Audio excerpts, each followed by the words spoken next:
জয় শ্রীকৃষ্ণ। রাধে রাধে।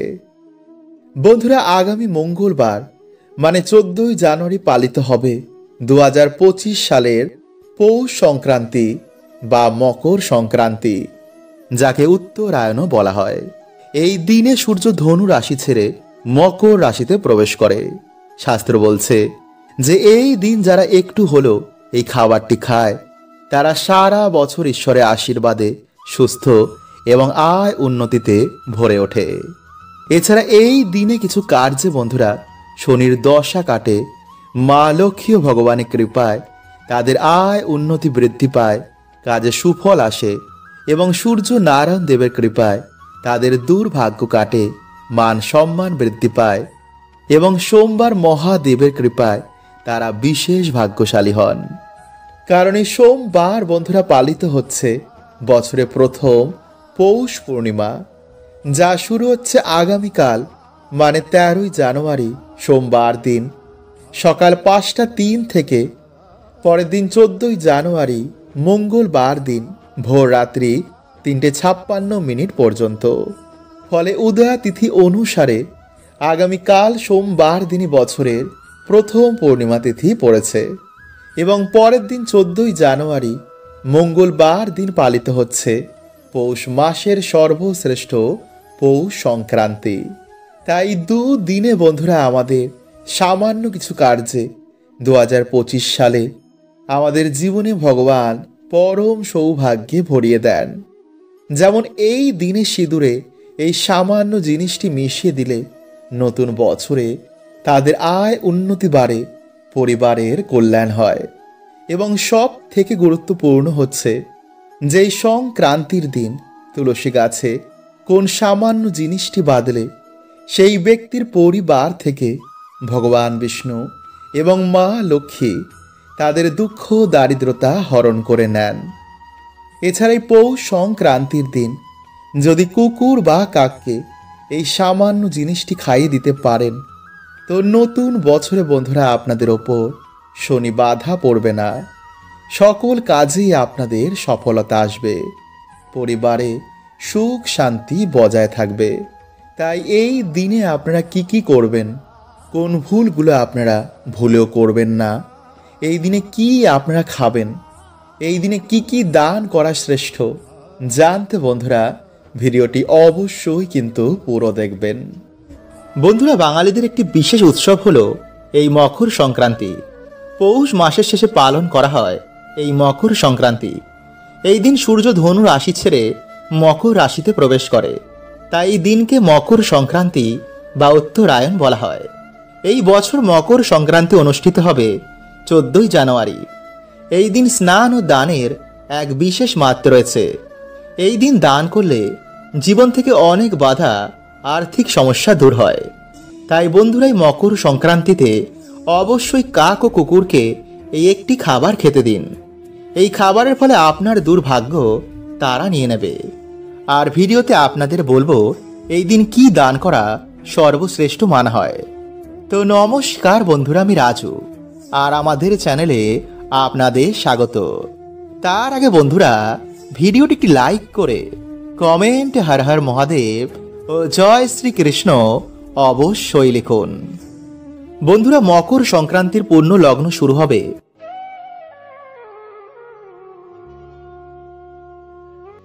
তাই এই সময় যদি বন্ধুরা আপনারা নদীতে স্নান বা দান করেন তো এর পুণ্যের ফল 3 গুণ বেশি পাওয়া যায়। তাই এই সময় বন্ধুরা আপনারা কাক বা কুকুরকে এই একটি খাবার খেতে দিন। এতে আপনার ওপর শনি কৃপা হবে। যদি শনির প্রকোপে আপনার জীবনে কোনো সমস্যা থাকে তাও দূর হবে। এছাড়া অসহায় প্রাণীদের সেবা করার জন্য আপনি পুণ্যের প্রাপ্তি করবেন। তাই অবশ্যই বন্ধুরা এই মকর সংক্রান্তিতে এই কাজটি করুন। এতে আপনাদের পরিবারে সুখ শান্তি ফিরে আসবে। বন্ধুরা, যার উপর শনির 7.5 লাগে তার জীবন তছ নছ হয়ে যায়। তাকে 7.5 বছর নানা রকম সমস্যা ভোগ করতে হয়। তাই বন্ধুরা কালকে আপনারা এই উপায়ের মাধ্যমে এই সমস্যা দূর করতে পারেন। নাম্বার 1, মকর সংক্রান্তিতে রান্নার প্রথম ভাত কাক বা কুকুরকে অর্পণ করুন। সকালে উঠে মাতা পিতা গুরুজনকে প্রণাম করুন। হনুমান চল্লিশা, দুর্গা চল্লিশা, শিব চল্লিশা ও গীতা পাঠ করুন। এতে আপনার জীবন থেকে শনির সাড়ে সাতি ম্যাজিকের মতন দূর হবে। নাম্বার 2, কালো কুকুর কালো গরু কাককে এই মকর সংক্রান্তির দিন রুটি ও গুড় খেতে দিন। এছাড়াও এই দিনে চাল, ঘি, দই, ময়দা দান করা খুবই উত্তম। এই দিন পারলে গঙ্গা স্নান করে দরিদ্র মানুষদের এগুলি দান করুন। এতে আপনার জীবন থেকে সকল বাধা ম্যাজিকের মতন দূর হবে, পূর্ণ হবে আপনার সকল মনস্কামনা। এছাড়াও কালো তিল, সাদা তিল, গুড় আপনারা দান করতে পারেন। এতে গ্রহদোষ, শনি মহারাজের বক্র দৃষ্টি দূর হয়, ফলে জীবনে নেমে আসে অপার সুখ শান্তি।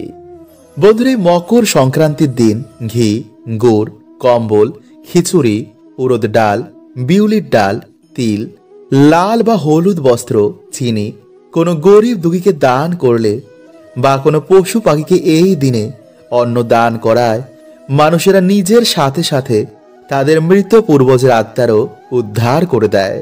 ফলে বহু দুর্ভাগ্য এই দিনে কাটে, শনির দশা কাটে, বৃহস্পতির সুফল তাদের জীবনে পড়ে এবং জীবের সেবায় ঈশ্বর অত্যন্তই প্রসন্ন হন।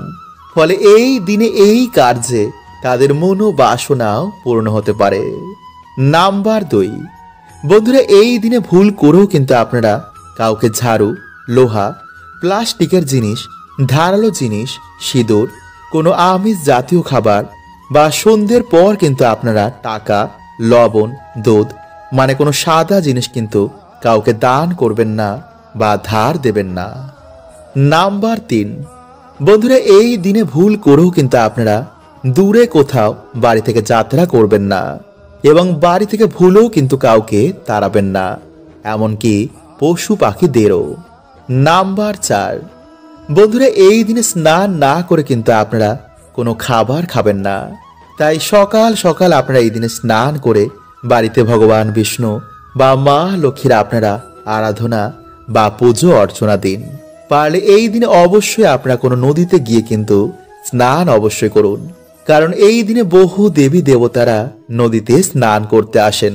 ফলে সেই জল স্পর্শ করাতে আমাদের বহু দুর্ভাগ্য নাশ হয়ে যায় এবং এই দিনে বন্ধুরা বহু দেবী দেবতারা আমাদের বাড়িতে এসে আমাদের আশীর্বাদ দিয়ে যান। তাই সকাল সকাল এই দিনে আপনারা ঘুম থেকে উঠে ভগবানের নাম কীর্তন করতে একদম ভুলবেন না। বন্ধুরা, হিন্দু শাস্ত্র অনুসার এই দিনে বাড়িতে ভগবান সত্যনারায়ণ পুজো বা ভগবান শ্রীকৃষ্ণ রাধা রানীর পুজোর এক বিশেষ মাত্রা রয়েছে। মানা হয় এই দিনে বাড়িতে ভগবানের পুজো, নাম কীর্তনে মানুষের বহু গুণ দুর্ভাগ্যের নাশ হয়ে যায়। তাই এই দিনে অন্তত আপনারা একটি আসনে বসে ওম নমো নারায়ণের নমঃ এই মন্ত্রটি আপনারা 108 বার জপ করবেন। বন্ধুরা, এই দিন আপনারা অবশ্যই কিন্তু বাড়িতে 2টো প্রদীপ ধরাবেন, একটি বাড়িতে ঘরের জন্য এবং একটি বাড়িতে তুলসী মঞ্চের জন্য। এরপর আপনারা বাড়িতে যেমন সন্ধ্যা আরতি করেন, যেমন তুলসী মঞ্চে প্রদীপ দেখান, যেমন মায়ের পাঁচালি করেন, সবকিছুই করবেন। এরপর আপনারা বাড়িতে কোনো কন্যা সন্তান বা যে কোনো কন্যা সন্তানকে আপনারা সেই ঠাকুর ঘরে একটি আসনে বসিয়ে আপনারা এই 3টি জিনিস তার হাতে তুলে দেবেন। আর তা হচ্ছে বন্ধুরা অন্ন, বস্ত্র ও চাল। মানে আপনাদের সামর্থ্য অনুযায়ী আপনারা একটি নতুন বস্ত্র নেবেন, কিছুটা দক্ষিণা ও কিছুটা আতপ চাল আপনারা এই 3টে জিনিস নিয়ে সেই কন্যা সন্তানকে আপনারা এই জিনিসগুলো দান করবেন। এবং যদি কোনো কারণে আপনারা এই নতুন বস্ত্র দিতে না পারেন তো তার বদলে আপনারা সেই কন্যা সন্তানের কোনো প্রিয় জিনিস আপনারা তাকে সেই দিন দান করবেন। বন্ধুরা, এই দান করার সময় আপনারা অবশ্যই বলবেন, এসো মা লক্ষ্মী বসো ঘরে, আমারই ঘরে থেকো মা আলো করে। বন্ধুরা, মানা হয় যে এই দিন এই দান সব থেকে বড় দানের মধ্যে অন্যতম। মানা হয় এই দিন অন্ন, বস্ত্র, অর্থ যদি কন্যা সন্তানকে দান করা যায় তো জীবনে কখনো এই 3টে জিনিসের আর অভাব থাকে না।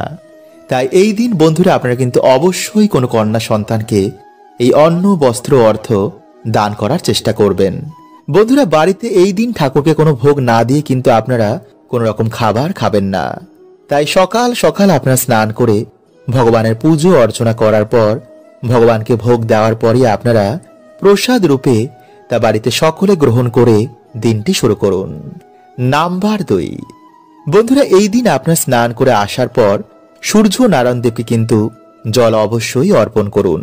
কিভাবে আপনারা জল অর্পণ করবেন এবং কি মন্ত্র আপনারা পাঠ করবেন তা ভিডিও শেষে আপনাদের জানিয়ে দেব, তাই ভিডিওটি অবশ্যই কিন্তু বন্ধুরা আপনারা পুরো দেখুন।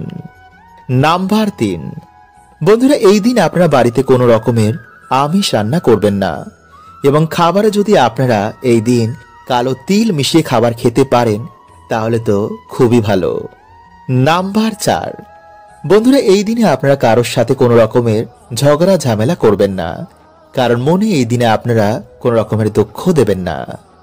নাম্বার 5, বন্ধুরা, এই দিনে যদি আপনাদের বাড়িতে কোনো গরিব দুঃখী আসে বা কোনো ভিখারি আসে তো ভুলেও বন্ধুরা তাদের কিন্তু বাড়ি থেকে খালি হাতে ফেরাবেন না, কারণ বন্ধুরা মানা হয় যে এই দিনে কিছু দান করলে মানুষের বহু গুণ দুর্ভাগ্যের পাপের নাশ হয়ে যায়। তাই অবশ্যই বন্ধুরা আপনারা কিন্তু আপনাদের সাধ্য অনুযায়ী এই দিন কাউকে দান করুন। নাম্বার 6, বন্ধুরা, এই দিন আপনারা যতটা পারবেন পরিষ্কার পরিচ্ছন্ন থাকার চেষ্টা করুন। নোংরা জামা কাপড় এই দিনে কিন্তু ভুলেও পরবেন না। এই দিন আপনারা কান্না করবেন না, বাড়িতে অযথাই শোক পালন করবেন না। সকলের সাথে সেই দিন ভালো ব্যবহার করুন এবং উৎসব রূপে এই দিনকে আপনারা পালন করুন। নাম্বার 7, বন্ধুরা, এই দিনে কিন্তু মহিলারা আপনারা ভুলেও মাথায় শ্যাম্পু দেবেন না। গাছ, নখ, চুল, দাড়ি এই দিনে কিন্তু আপনারা বাড়িতে কাটবেন না। কোনো রকমের অশ্লীল কাজ কিন্তু এই দিনে আপনারা ভুলেও করবেন না। যতটা পারবেন এই দিনে আপনারা ঈশ্বরের নাম করুন, পুণ্য অর্জনের কাজ করুন। নাম্বার 8, বন্ধুরা, এই দিনে আপনারা নতুন চাল, দুধ এবং খেজুরের গুড় মিশিয়ে পায়েসের মতন রান্না করে আপনারা ভগবানকে তা অবশ্যই ভোগ দিয়ে তারপর প্রসাদ রূপে বাড়িতে সকলে গ্রহণ করুন। এবং যদি একদমই আপনারা এই পায়েস রান্না করতে না পারেন তো সামান্য খেজুরের গুড় আপনারা ভগবানকে ভোগ দিয়ে তা আপনারা গ্রহণ করুন। এতেও বন্ধুরা আপনারা ভগবানের কৃপা প্রাপ্তি করবেন। এবং এই দিনে বন্ধুরা কালো তিলের নাড়ু খেলে শনির দশা কাটে। বাড়িতে খিচুড়ি রান্না করে ভগবানকে ভোগ হিসাবে দিয়ে খেলে মা লক্ষ্মী এবং ভগবান শ্রীকৃষ্ণের কৃপা তাদের জীবনে এসে পড়ে। ফলে সর্ব কাজে, ব্যবসায়, যে কোনো কাজে তাদের সুফল প্রাপ্তি হয়, আয় উন্নতি বাড়ে এবং পরিবারে সুখ শান্তি বৃদ্ধি হয়। এবং এই সোমবার সংক্রান্তির মহাযোগে সবথেকে গুরুত্বপূর্ণ যে কাজটি আপনাদের বলেছিলাম যে সিঁদুরে কোন জিনিসটি মিশিয়ে আপনারা সারা বছর ব্যবহার করলে আপনাদের আয় উন্নতি বাড়বে, চলুন আমরা জেনে নিই। বন্ধুরা, হিন্দু ধর্মে সিঁদুরের গুরুত্ব অপরিসীম। প্রাচীনকাল থেকে হিন্দু মহিলারা বিবাহের পর সিঁথিতে সিঁদুর পরেন। মানা হয় সিঁদুরের কিছু নিয়ম পালন করলে স্বামীর যেমন আয়ু বৃদ্ধি হয় তেমনি আয় উন্নতিও কিন্তু বাড়ে। আবার সিঁদুরের কিছু ভুলেও বন্ধুরা স্বামীর আয় উন্নতির পথেও কিন্তু বাধা এসে দাঁড়ায়, মানে স্বামীর জীবনে এসে পড়ে চরম দুর্ভাগ্য। তাই আজকের এই ভিডিওতে বন্ধুরা আমরা জানব যে সিঁদুরে কোন জিনিসটি রাখলে স্বামীর আয় উন্নতি বৃদ্ধি পায় এবং পরিবারে মা লক্ষ্মীর কৃপা হয়। এবং সাথে বন্ধুরা আমরা জানব যে কোন সময় নারীদের ভুলেও সিঁদুর পরতে নেই, এতে স্বামী এবং পরিবারে দুর্ভাগ্য নেমে আসে। এবং কোন আঙ্গুল দিয়ে সিঁদুর পরা উচিত এবং সিঁদুর পরার মন্ত্র কি। তাই অবশ্যই বন্ধুরা আপনারা কিন্তু ভিডিওটি পুরো দেখতে ভুলবেন না। এবং ভিডিওটি বন্ধুরা আপনারা একটি লাইক করে কমেন্টে হর হর মহাদেব ও জয় শ্রীকৃষ্ণ অবশ্যই লিখুন। নাম্বার 1, ভিজে সিঁদুর কখনই আপনারা মাথায় দেবেন না। এতে বন্ধুরা ভিজে সিঁদুরের মতন আপনাদের স্বামীর আয় উন্নতিও কিন্তু ধীরে ধীরে ডেবে যাবে। নাম্বার 2, সিঁদুর পরার মন্ত্র। বন্ধুরা বিভিন্ন জায়গায় সিঁদুর দেওয়ার বিভিন্ন মন্ত্র রয়েছে, যেমন কণ্ঠে ওম গোবিন্দায় নমঃ, কপালে ওম কেশবায় নমঃ এবং সিঁথিতে ওম কৃষ্ণায় নমঃ। নাম্বার 3, বন্ধুরা বর্তমানে অনেক নারী সিঁথিতে সিঁদুর দেয় না এবং অনেকে তো ডান দিকে তো কেউ বাঁ দিকে দেয়।